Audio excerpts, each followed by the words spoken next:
tyre's a bit flat. Need to put some air in it. Don't know if this is going to work. Never done it on a big tyre before, but let's give it a go.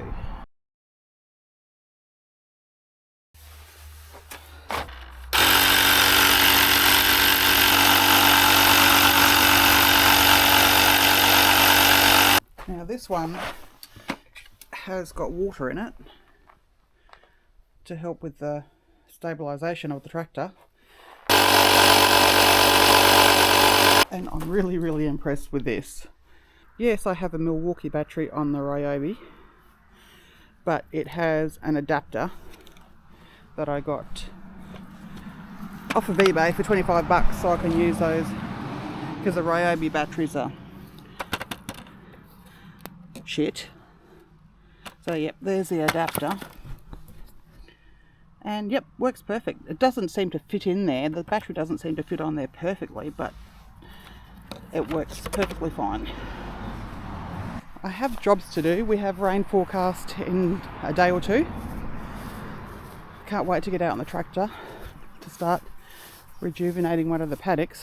But before I can do the fun stuff, I need to do the daily stuff. It was minus 3.6 last night. I need to take all the horses' rugs off. I don't want you to get too hot, lad.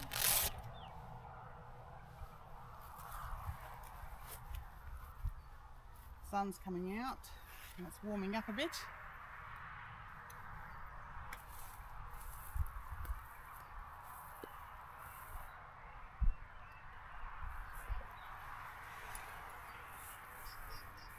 Here you go, big girl. Go on, big girl. Take the jumper off. Good boy. Good boy.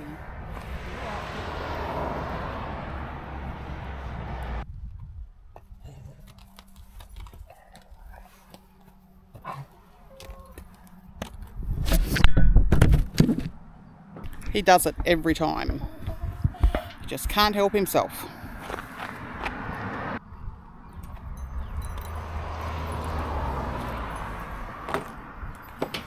I'm going to put these out of reach, otherwise they're going to get trashed.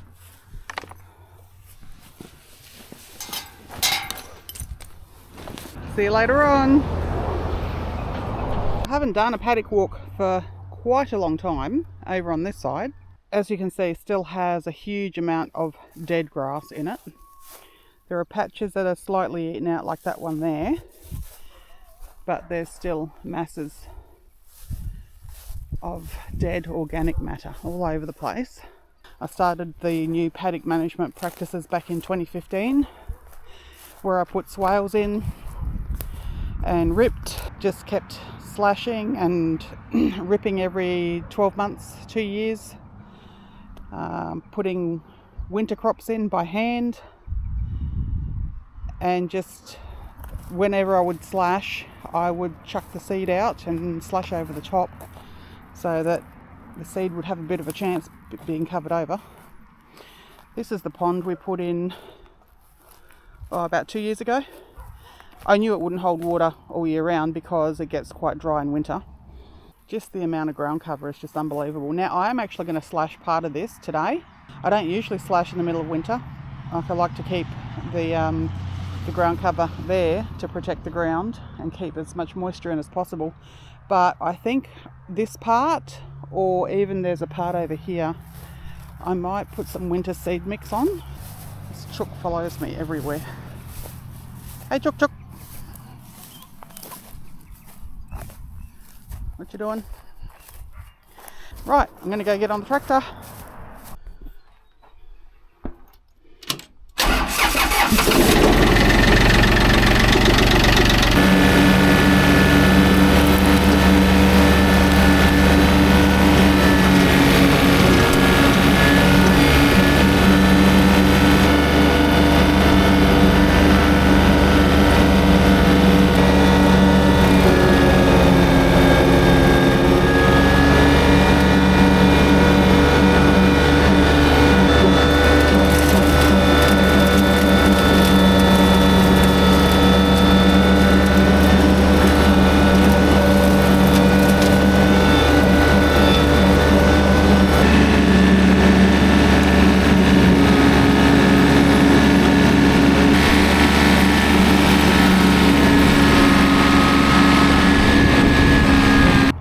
So for those of you who are interested, this is my little John Deere 855.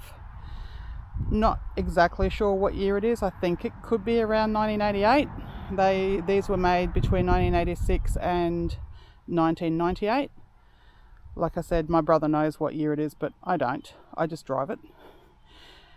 Good little tractor, starts every time, which is important for me because I know nothing about engines. I know how to hook up the battery and that's about it. And obviously from today I know how to put air in the tyres. And I can fuel it up and I can check the oil. So anyway, I did have this put on so that I can put my horse float away in a very, very narrow shed, which we will be doing later. Anyway, it does have heaps of features. I don't know how to use most of them. I love this tractor and it's just so easy to use. And it does everything. Actually it doesn't do everything I need it to do, because I've been begging my brother for a long time to put some kind of implement on there to help me move round bales around the place, but he's busy with life and he hasn't got around to it. And the other thing we wanted to put on here was the bucket. It does have all the hydraulics for a bucket to go on the front, just have not been able to find one that will fit it. So if you know of any around in Queensland, please let us know. All right, there she is.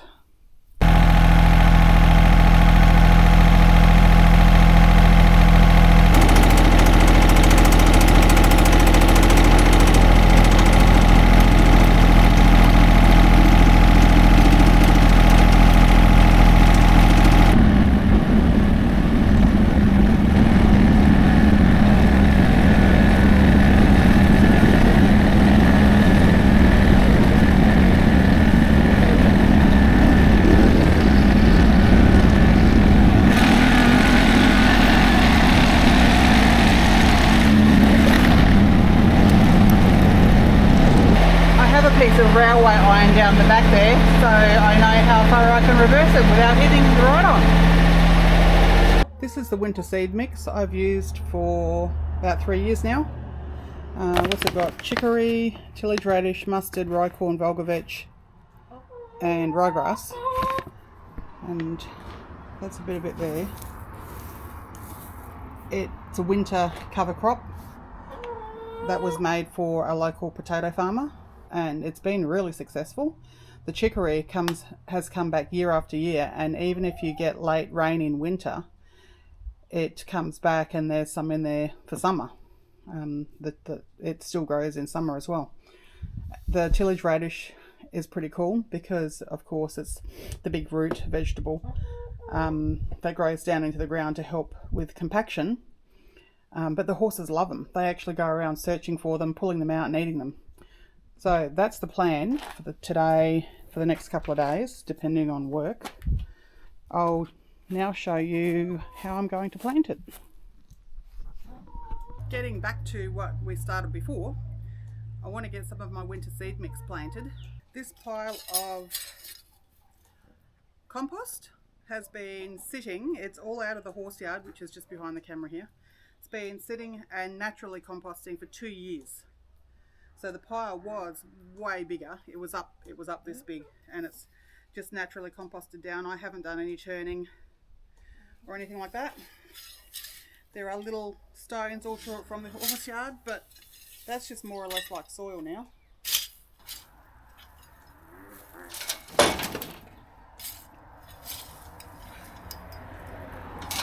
It's been covered over with shade cloth, and the only reason for that is to stop the chooks from spreading it. My favourite pastime is to get in here and eat all the bugs.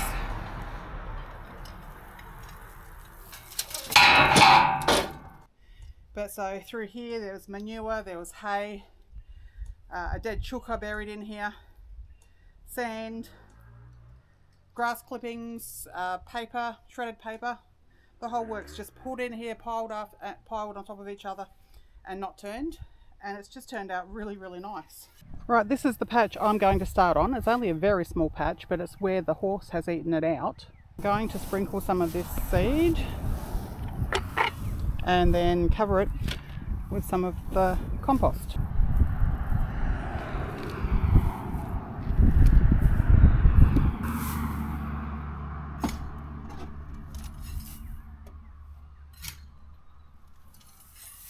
here where it's a bit thicker, so it's got some soil contact.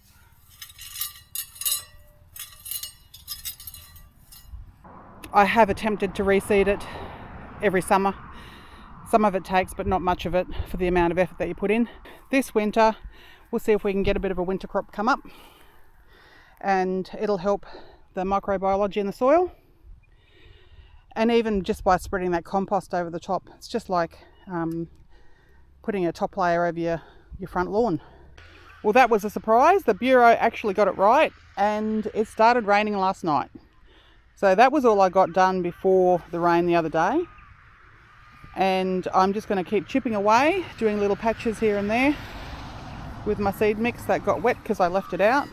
I'll give you an update on if this actually sprouts. And look how well it's coming up. I also went around this section of the paddock and put a handful of seed in each pile of horse manure. And then I came back and put some half a shovel of compost over the top, and that's all coming up too. Here's another one over here.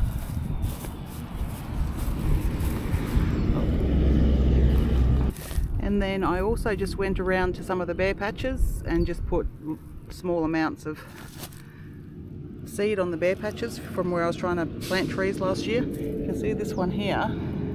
It's got a tiny little root that's just come out, even though it's just sitting on the top, which is proof that if you do put some on the top of your bare ground, it will still sprout, because I haven't had much success with them sprouting on bare ground before. Then over here is my pond, which is full due to all the rain we had last week, and then we had some more rain yesterday. Very impressed. It's not deep enough for anything to live in it. The frogs will come and breed in it, then it dries up and the frogs go away. The reeds are doing quite well, and there you have it. A winter crop, hopefully adding value to some grazing pasture in a few months' time. Hope you enjoyed watching. If you did, please click subscribe or go over to Horse Utopia Perfect Pastures on Facebook and have a look there and see if there are any tips that will help you manage your pastures better.